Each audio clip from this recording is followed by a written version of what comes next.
diz assim: pelo novo e vivo caminho que ele consagrou, que ele abriu, isto é, pelo seu sangue. O caminho está aberto. Quem pode sentir a presença de Deus aqui nesta noite? Aleluia! Todos estes concertos são lindos. Falar sobre eles, mastigá-los, absorvê-los, meditar neles é profundo. Mas nesta noite, a mensagem, ela vai ser uma mensagem um pouco salgada, porque nós vamos falar no concerto do sal. Toda oferta de manjares, ela tinha que ter sal. Deus foi categórico, foi direto, não fez volta, não fez atalho. Ele disse: não faltará o sal. A sua oferta tem que ter sal, o seu dízimo tem que ter sal, o seu louvor tem que ter sal. Deus não aceita uma oferta sem sal. Mas não era só oferta, não. Nós lemos tanto em sacrifícios no Antigo Testamento. Todo sacrifício no Antigo Testamento não podia ser sem sal, tinha que ter sal. E eu vou explicar isso. Eles faziam isso, era o costume do povo judeu. Eles faziam isso literalmente, mas isso tem uma aplicação espiritual, e é isso que eu quero trazer para vocês. Vamos folhear algumas passagens da Bíblia. Em Ezequiel capítulo 43, você marca essa passagem aí, não fecha a Bíblia não, tá? Deixa ela aberta no texto que nós lemos. Abre comigo aí Ezequiel.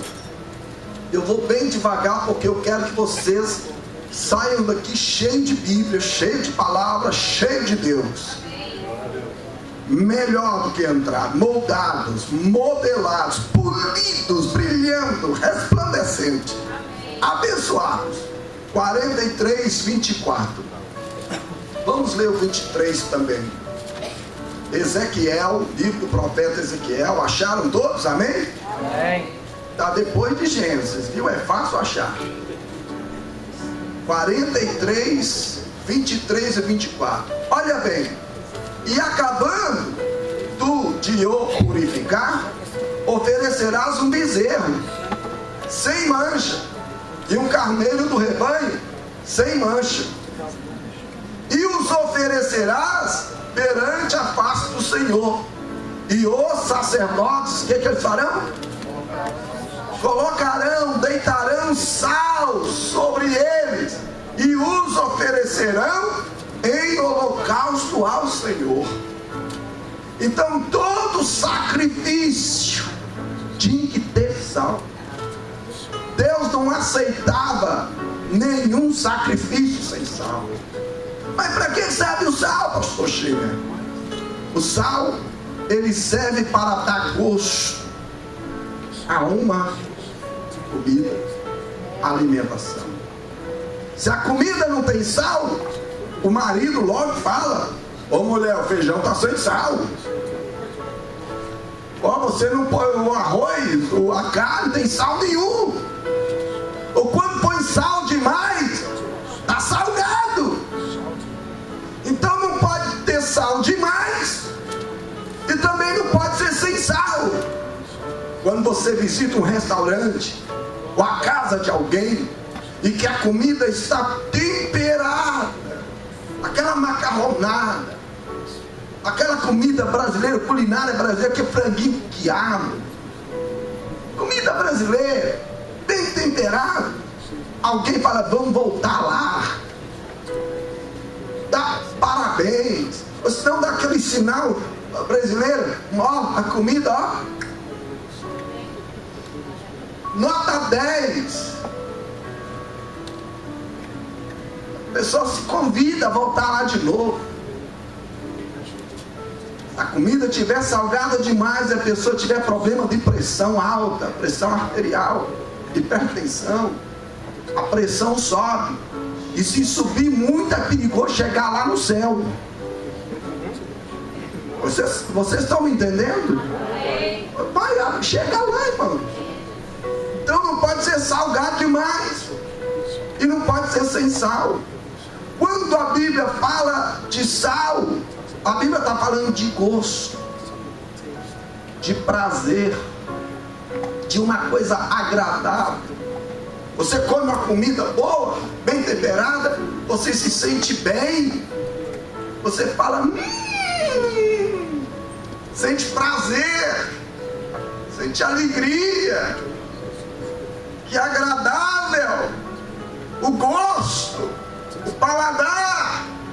Verdade ou não é?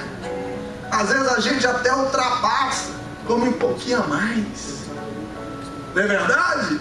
Olha, eu como menos, mas eu tenho que aproveitar hoje. Ó, é hoje.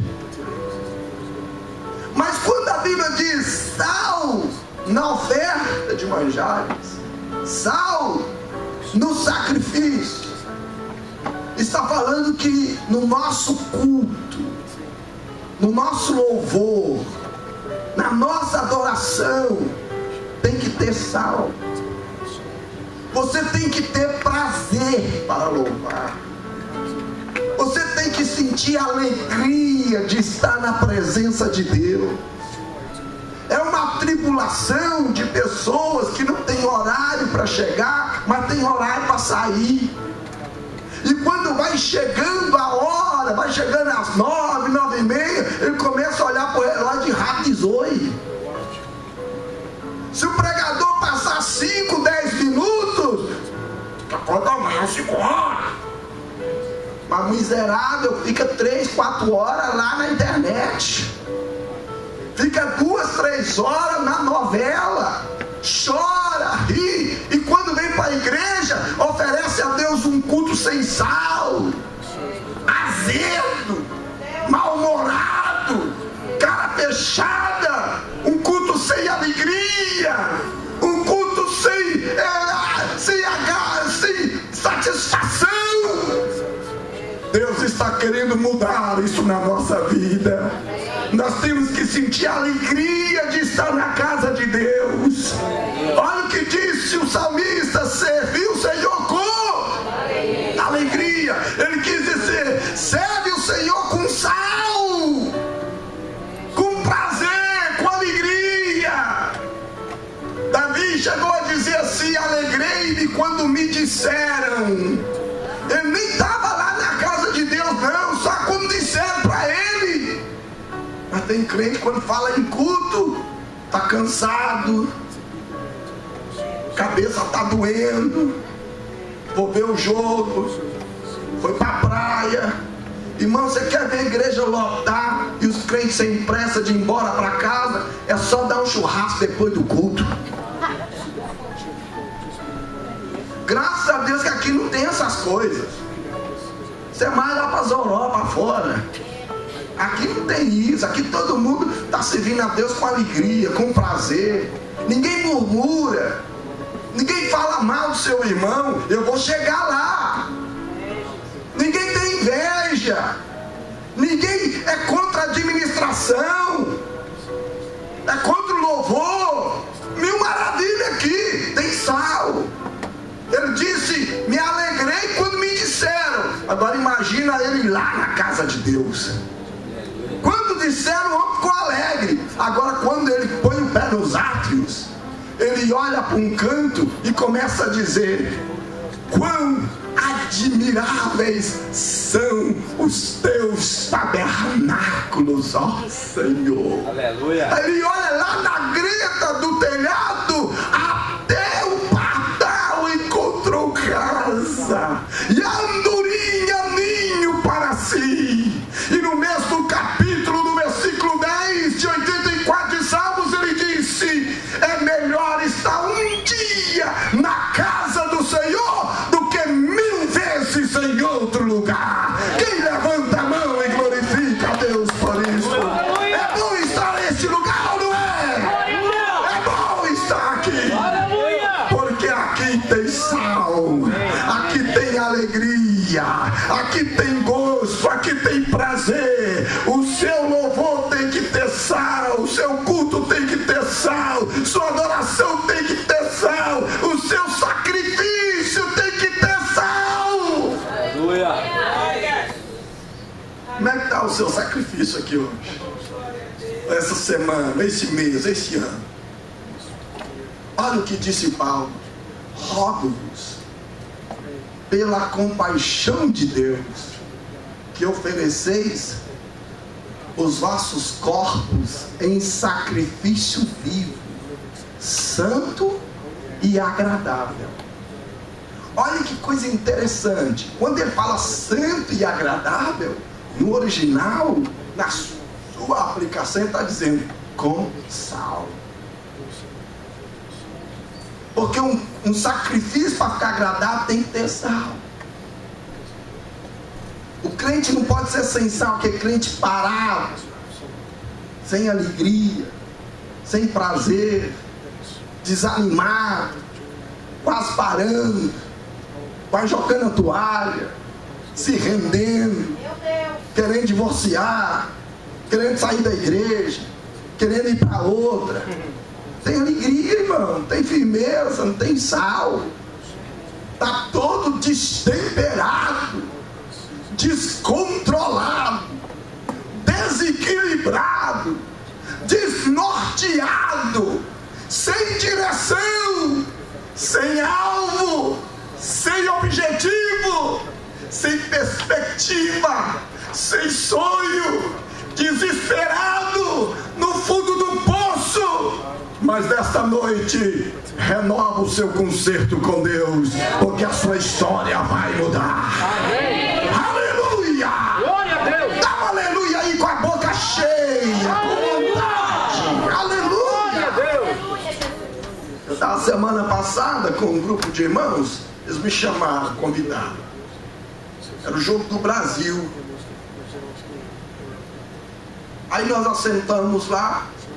E a hora que o Brasil fez o gol, eles pularam, gritaram, gol! Então aqui faz barulho, e na igreja parece um defunto, parece uma múmia, parece um tabuá, um bambu seco, duro e oco, um picolé, um crente pinguim, uma geladeira, um bloco de gelo, um iceberg. E eu não estou nem azul, e se você é bloco de gelo, o meu Deus está aqui para derreter as geleiras. Glórias ao nome dele.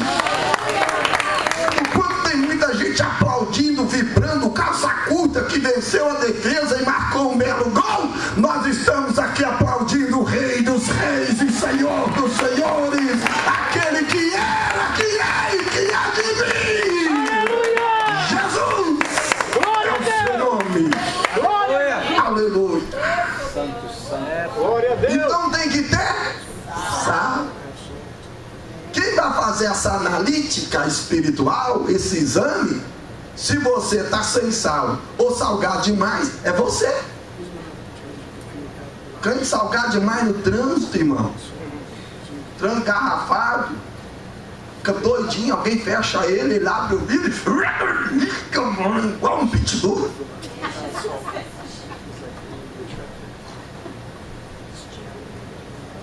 Olha aqueles que fazem gestos obscenos, xinga, fala palavrão, vai lá discutir, brigar, salgado demais. O filho com o pai, a esposa com o esposo, começa a gritar um com o outro. Isso é sal demais, meu irmão. Tem que te dar uma lavada, tem que arrancar esse excesso de sal. E Jesus está aqui. Aleluia. Mas como era feito o concerto do sal? O concerto do sal era feito assim. Não sei como vocês falam aqui, porque aqui deve ter pessoas de várias regiões do Brasil, e talvez pessoas americanas ou de língua hispana. Aquele bornal, lugar que coloca as coisas, carrega pão, carrega arroz, feijão.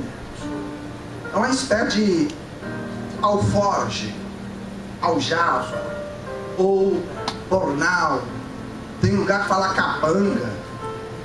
Não é isso? Era um negócio feito de pano, e às vezes era feito de pele de animal. Então, na bolsa de um, no bornal de um era cheio de sal, e do outro também era cheio de sal. Então, para fazer a aliança do sal, o conserto do sal, o que ele tinha que fazer? Ele tinha que enfiar a mão lá dentro da bolsa do outro, e o outro enfiar a mão dentro da bolsa do outro. Eles cruzavam as mãos.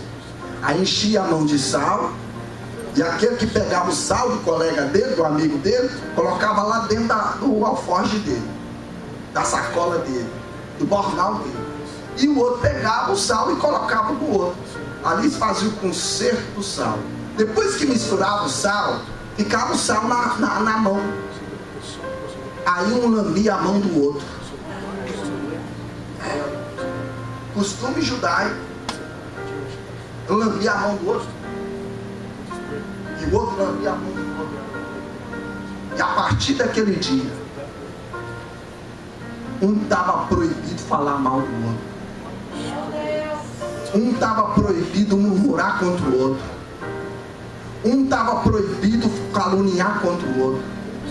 Ele tinha a obrigação de amar um ao outro, de depender um do outro, de ajudar um ao outro, de estar ligado um ao outro e de ser um com o outro.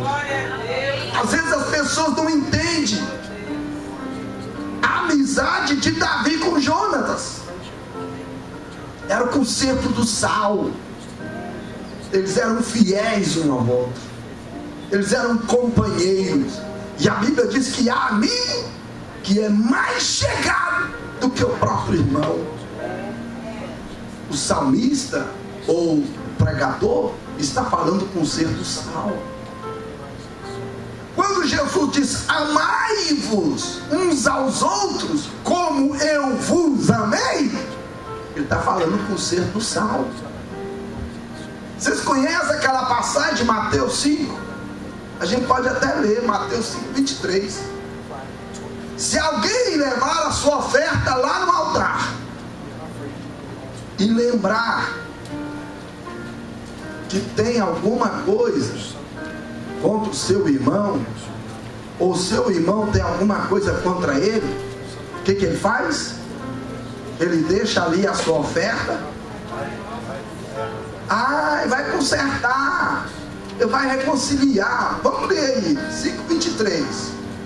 Portanto, se trouxeres a tua oferta ao altar, e aí te lembrares de que teu irmão tem alguma coisa contra ti, deixa ali diante do altar a tua oferta, e vai reconciliar-te primeiro com o teu irmão, e depois vem e apresenta a tua oferta. Por quê?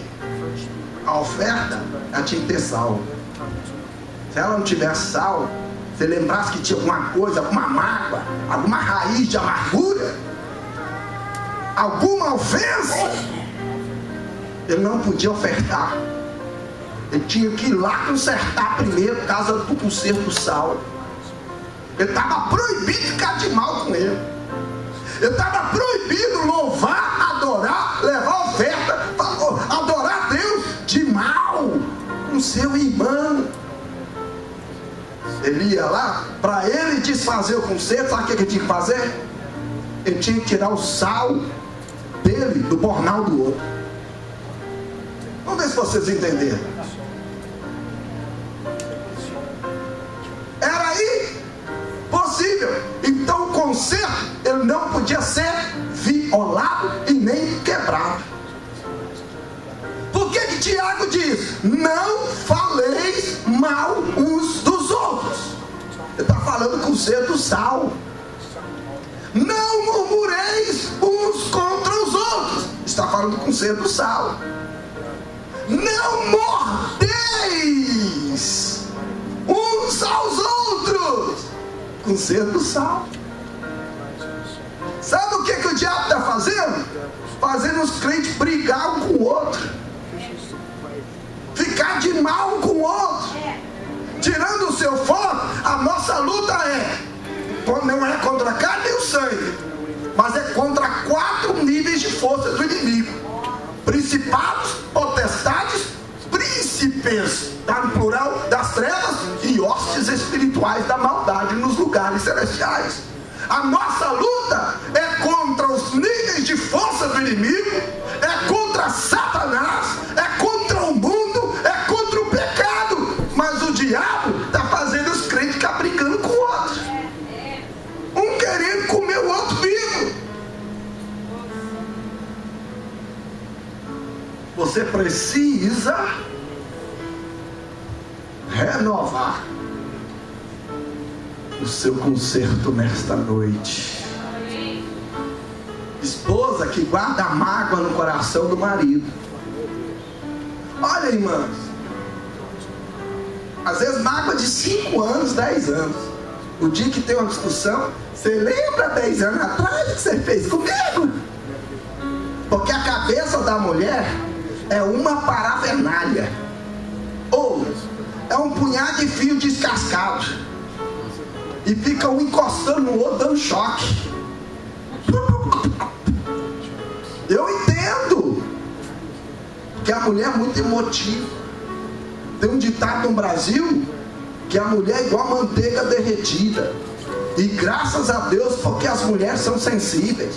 Porque se elas não fossem sensíveis, choronas, o nosso culto seria seco. Enquanto as mulheres estão chorando, estão adorando, os homens é difícil dar glória para Jesus. Será que as irmãs podem menos me ajudar aí, dar glória a Deus? Estou falando bem de vocês, me ajuda aí. Tem aquela filosofia europeia que homem que é homem não chora. Mas é uma filosofia infernal, porque o maior homem da história chorou, Jesus chorou. E eu quero ver você derramando a sua alma diante de Deus aqui nesta noite. Chora, mas chora na presença dEle. Derrama a sua alma diante dEle. Então vocês entenderam as citações bíblicas? A Bíblia está falando do conserto do sal. Você está proibido. O nosso inimigo é o diabo. A Bíblia fala que ele fica ao redor, bramando como se fosse um leão. O original fala como se fosse. Mas ele não passa de um gato safado sem vergonha que fica em volta de você fazendo miau, miau. Mas Jesus chega e diz: sai pra lá, diabo, porque eu sou o verdadeiro leão da tribo de Judá.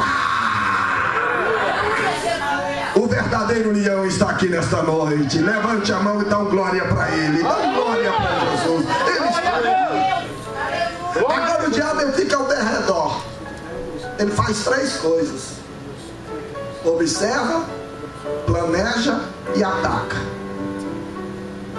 Ele fica te observando de manhã, durante o dia, à noite, na hora que tu lá no computador, lá no serviço, lá na escola, fica te observando. Depois que ele te observou e viu o seu ponto fraco, ele planeja como te pegar. Nunca ouviu falar tanto de pastores, cantores, crentes de oração, crente abençoado, que caíram. O que Jesus disse? Vigiai e orai para que não caiais em tentação. Oração e vigilância evita a queda espiritual. Crente que não ora, ele corre o risco de cair qualquer hora. Vigiar e orar. Quem vigia e não ora se transforma num crente seco, sem poder. Mas uma pessoa que só ora e não vigia se torna um crente cheio, mas fanático, sensacionalista. Ele vê um punhado de vagalume e pensa que está vendo anjo. Então tem que ser equilibrado. Jesus diz: vigiai e orai. Antena ligada e oração. Por quê? O inimigo está ao redor, observando, planejando. Depois ele ataca. Quem ele ataca? 5 classes de crentes. O que fica por último, vigia, abre o olho. O que fica por último, o que está mancando, o fraco, o doente e o menor. Vou parar só no fraco, que eu quero andar mais um pouquinho aqui. Eu lembro de um irmão na igreja, quando os irmãos entravam, irmão, ora por mim. Era porteiro. Vamos lá, eu sou o mais fraquinho da igreja. Aí entrando, irmão, ora por mim. Sempre de oração, os irmãos, o pastor, ora por mim, porque eu sou o mais fraco da igreja, eu sou o que mais precisa. Era o mais fraco. Um dia o demônio pegou uma moça dentro da igreja, e esse cara 10, 15, 20, meia hora, sai demônio não sai. 40 minutos, sai demônio não sai. Os irmãos fizeram um circo, começaram a cantar, a orar. Demônio, você vai ter que sair. Demônio disse, eu até sai, mas vou entrar no crente mais fraco da igreja. Aquele irmão que era porteiro ouviu, ele gritou, Jesus, Jesus, eu sou forte. Vira pro seu irmão aí, eu sou forte. Fala pro seu irmão, eu sou forte. Eu sou forte. A Bíblia diz, já venceste o maligno, a palavra de Deus está em vós, mas antes diz, sois fortes. Não é o que você pensa e nem o que as pessoas falam, é o que Deus diz. Você é forte, a vitória é nossa. Aleluia. Então, meu irmão, tem que ter sal. Se não tiver sal, você está perdido aqui hoje. Me convidou, me aguenta agora. Nem sei se eu vou voltar aqui de novo. Depois de uma mensagem dessa, muita gente vai querer me pegar lá na rua. Mas a gente rola na poeira, não tem problema não. Porque o que nós queremos é ouvir a voz de Deus. Ainda bem que profeta não tem casa, nem endereço, nem não telefone, nem carro não tem. Por isso que Jesus disse, as raposas têm covis e os pássaros os seus ninhos, mas o filho do homem não tem endereço, não sabe nem onde fica. Então eu também sou a mesma coisa, para ninguém me descobrir depois. Eu vim aqui como profeta de Deus trazer uma mensagem de Deus para o seu coração. Aleluia. No Antigo Testamento, pastor, era assim. O profeta entregava a mensagem e rapava fora, porque a mensagem podia ser de juízo. Jeremias não deu conta de escapar, e pegaram ele e jogaram ele lá no calabouço. Estevão, pegaram ele e mataram ele lá na praça, perto de Jerusalém. Mas Filipe correu, escapuliu lá para Samaria. Eu só estou fazendo vocês entenderem alguma coisa. Por isso que Jesus disse, Jerusalém, Jerusalém, que mata os profetas. Quando eu falo nesse texto, quero chamar a atenção para 1 Reis, abre aí, 1 Reis 19.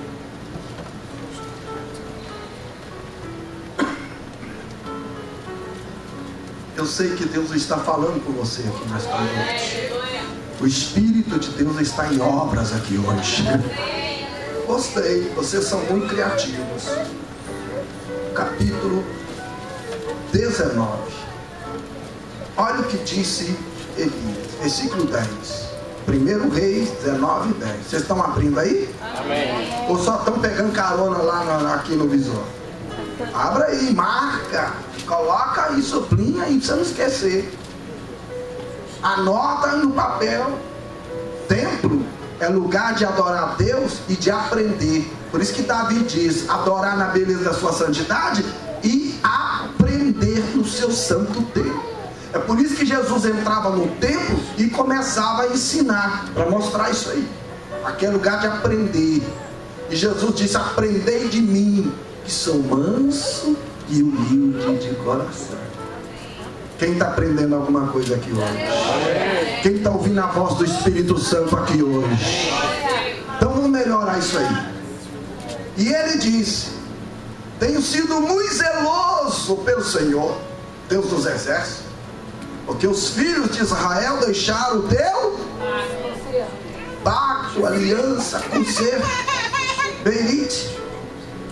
Deixaram o teu pacto, teu conserto, derribaram os teus Mataram os teus profetas, e eu fiquei só, e buscam minha vida para me tirarem. Marca isso aí.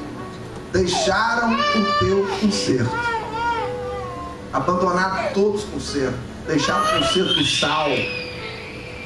Derribaram os teus altares. Pararam de orar. Mataram os teus profetas. Rejeitaram as mensagens que Deus mandou para eles. Às vezes Deus manda uma mensagem. Sabe o que eu faço? Ainda bem que não é comigo. Tem gente assim? Falando, Suzana, ainda bem que não é comigo. Tem uns que Deus está falando com ele, ele não está nem azul. Aqui vocês colocaram, né? Cuidado, né? Cuidado.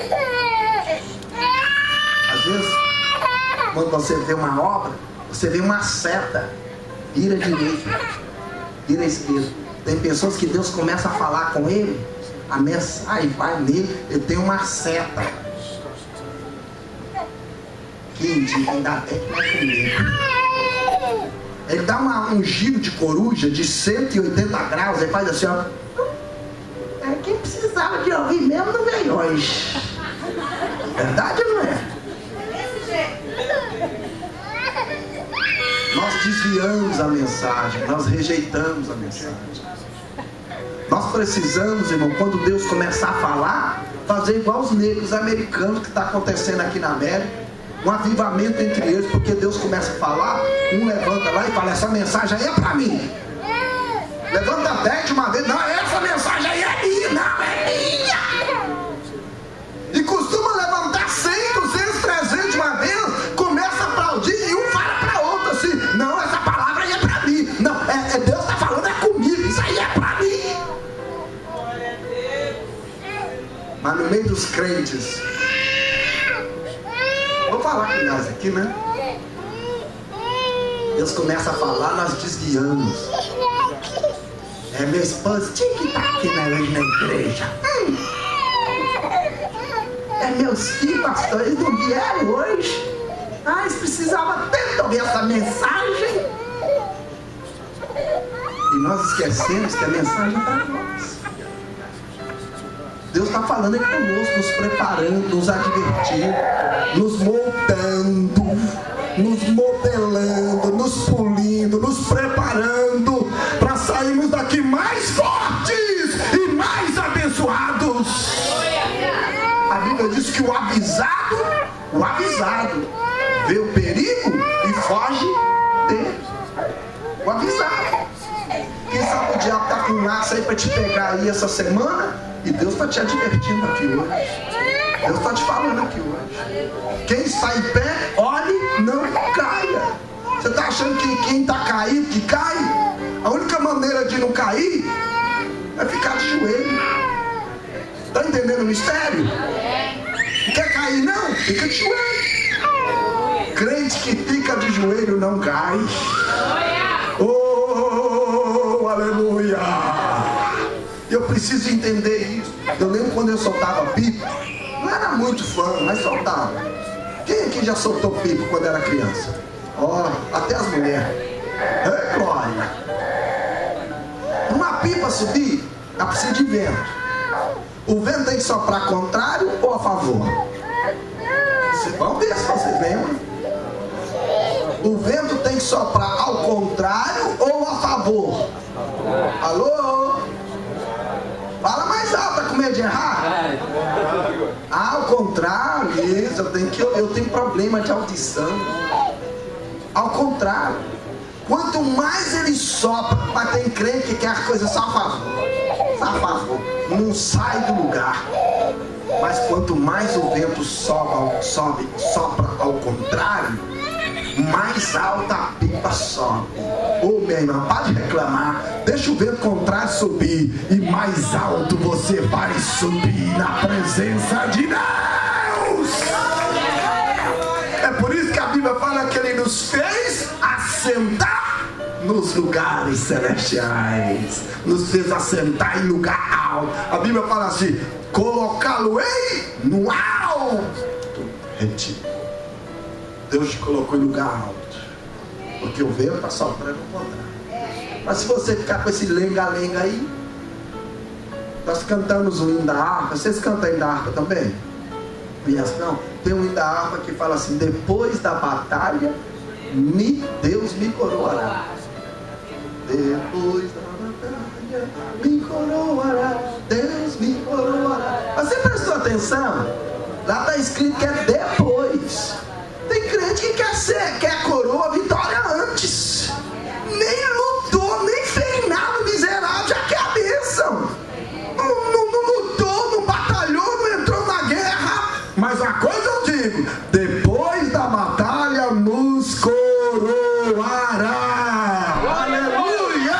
Aleluia! Bendito seja o nome do Senhor. Glória a Deus. Então, se não tiver sal, Deus não aceita seu sacrifício. Vai consertar primeiro. Vai colocar sua vida diante de Deus. Tem que ter sal. Vamos ler umas passagens na Bíblia. Vou terminar, viu, gente? Vocês não desviam, não, viu? Tá bom? 1 Crônicas, capítulo 13, versículo 5. 1 Crônicas, eu acho que é 1 Crônicas. Se eu não tiver esquecido, deve me fugir da memória. Segundo Crônicas 13, capítulo 13. Eu queria que alguém lesse para mim, versículo 5. Segundo Crônicas, capítulo 13, versículo 5. Quem vai ler? Fica de pé, por favor.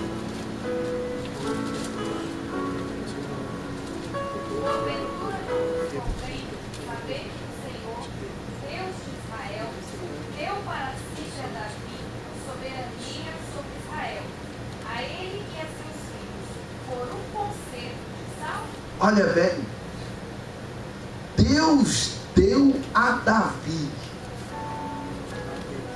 soberania sobre Israel, a ele, a seus filhos, por um concerto de sal.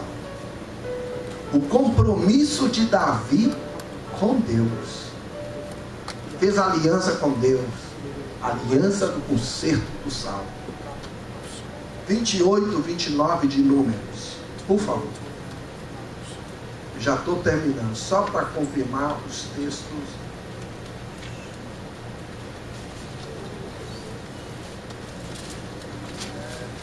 Trabalho da família. Números. Da sua oferta de manjares de flor, farinha, misturada com azeite, 3 décimas para um bezerro, 2 décimas para um carneiro, para cada cordeiro 1 décima, para cada um dos 7 cordeiros. Espera um pouquinho aí que eu vi aquilo. Vamos ver certinho.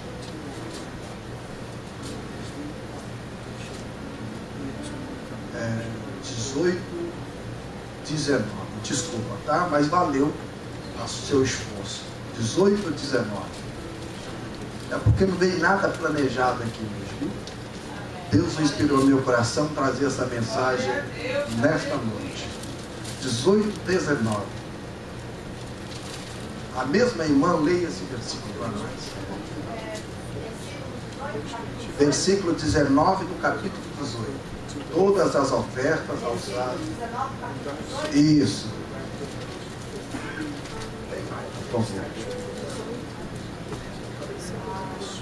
Todas.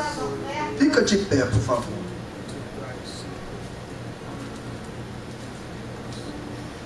Todas as ofertas alçadas das santidades que os filhos de Israel oferecem ao Senhor, tem dado a ti, e a teus filhos, e a tuas filhas contigo, por estatuto perpétuo, concerto perpétuo de sal perante o Senhor é para ti e para a tua semente contigo.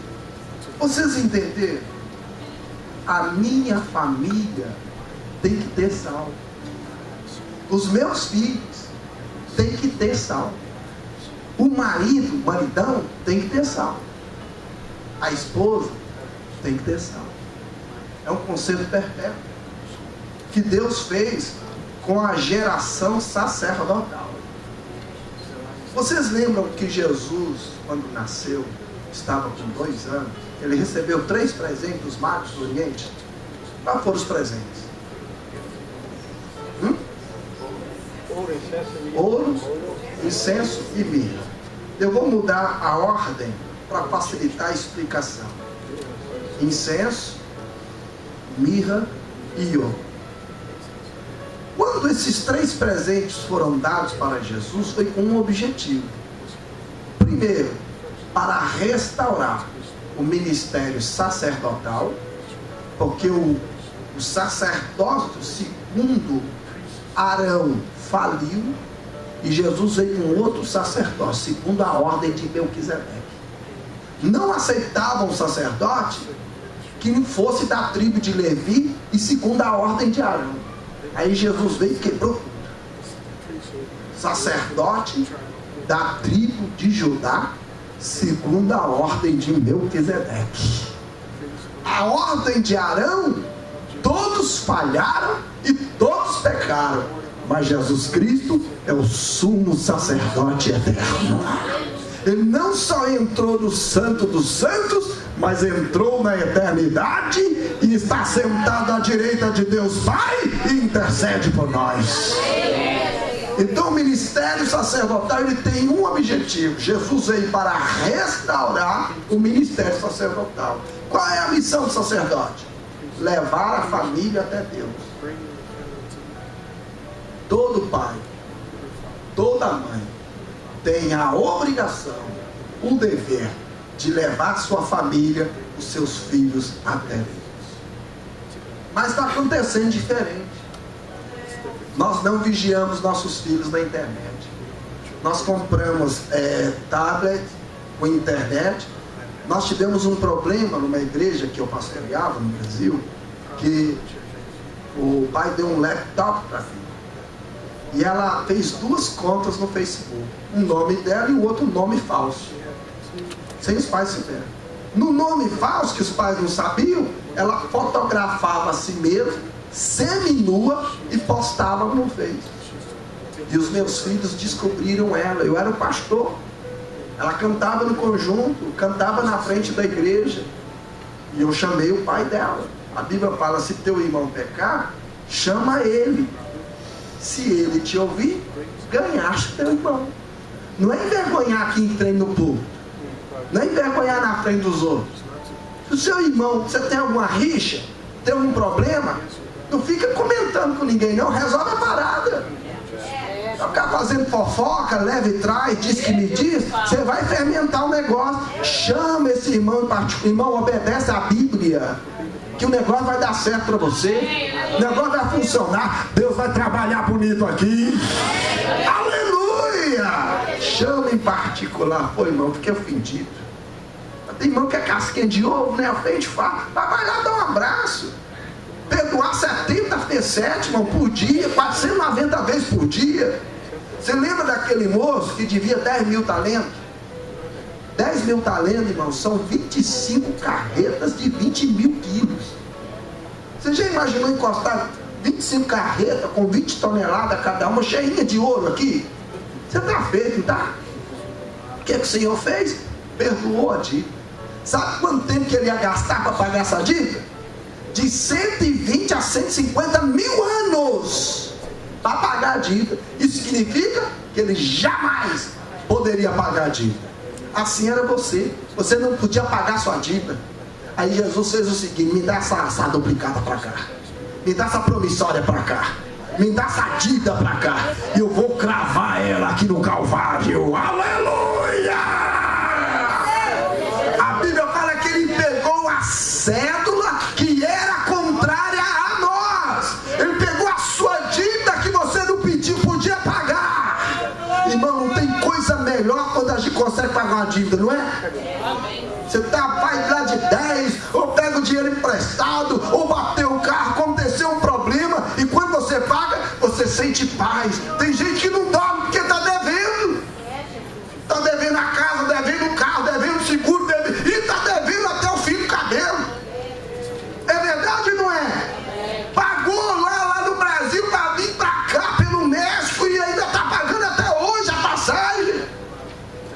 entrou ilegal, e aí o negócio está todo enrolado, aí documento não sai, não tem emprego. Eu creio que vocês estão me entendendo. Então Jesus, ele pegou a sua dívida. Quando a gente paga, eles colocam lá, lembra daquele carinho que eles colocavam? Paga! E quando colocava paga, que a gente pegava aquela nota, a gente fazia assim, ó. Agora eu vou dormir em paz. Foi isso que Jesus fez. Só que ele não escreveu só pago, não. Ele escreveu uma palavra, telestai, está consumado, que traduzindo literalmente para o português, quer dizer, está totalmente pago. Jesus pagou a sua dívida. Levanta a mão e dá um glória para ele aqui nessa noite. Irmãos, a única coisa que trava, bloqueia, impede o crente de adorar, louvar e glorificar Deus na igreja é pecado. Mas se você está perdoado, lavado, levanta a mão e dá um glória nesta noite, porque eu quero ouvir. Glória a Jesus. Glória a Deus. Ele perdoou a sua dívida.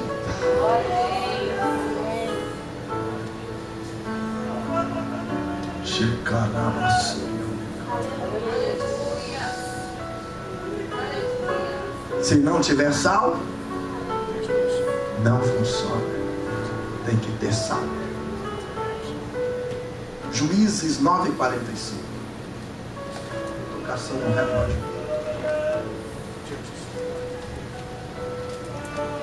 Eu nem perguntei para vocês a hora que termina.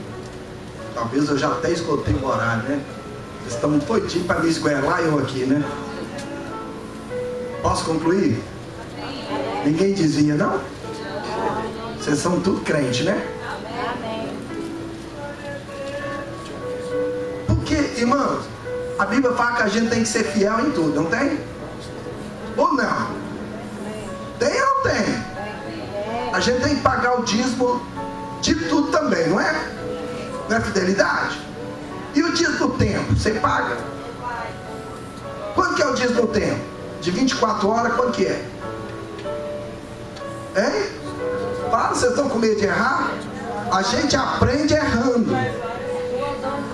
Pedro, irmão, foi o que mais deu mancada, o que mais errou, mas foi o que mais aprendeu. Os outros não erraram, mas também não aprenderam nada. Então às vezes a gente tem medo de errar, não é verdade? Quanto que é o dízimo de 24 horas? Fala mais alto que eu quero ouvir. Todos erraram. 2 horas e 24 minutos. Então se o culto começa 8, depois você faz a conta lá. Pega a calculadora. O culto começou 8. O dízimo de 24 horas fosse 24. Então 8 horas, então tinha que terminar 10:24 para pagar só o dízimo. Pode ficar tranquilo, porque eu não vou extrapolar não, viu? Mas se passar de 10:24, irmãos, é oferta voluntária. Por que às vezes Deus segura a gente no culto? Porque nós estamos devendo Ele. E os crentes não estão entendendo isso, irmãos. A gente fica tempo lá vendo programa, vendo jogo, vendo